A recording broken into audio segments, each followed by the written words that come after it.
y bramidos de vacas.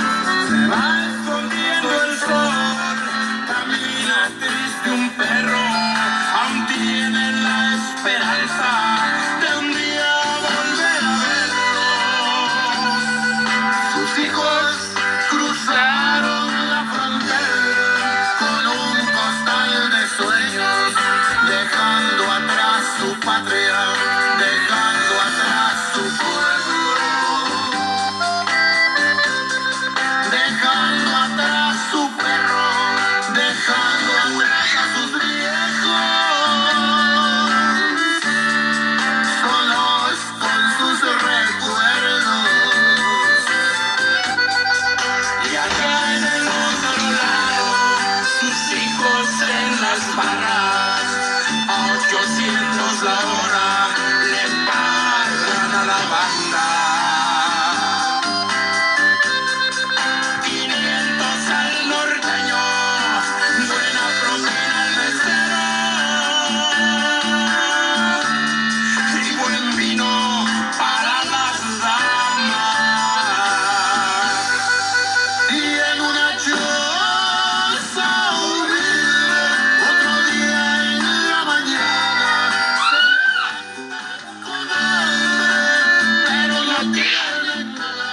Se mira flaco y triste el perro en medio de las tumbas. Se ve triste y llora el perro, se ve triste y llora el perro, pues los viejitos murieron. ¿Quién fue más fiel?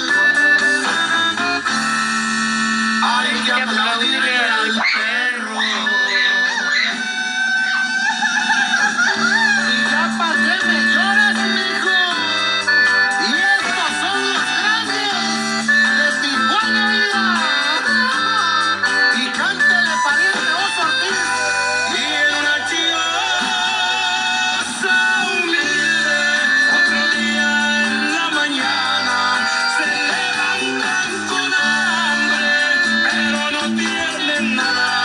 Se mira flaco y triste el perro en medio de las tumbas. Se ve triste y llora el perro, se ve triste y llora el perro, pues los viejitos murieron. ¿Quién fue más fiel? Hay que aplaudirle al perro.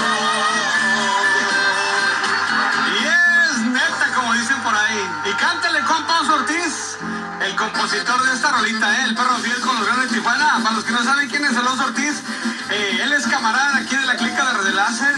Y pues qué orgullo, ¿no? Que sea un gran compositor y talento que tenemos aquí en la Bella Era, mi compa Oso. Y la me trae bien cuido.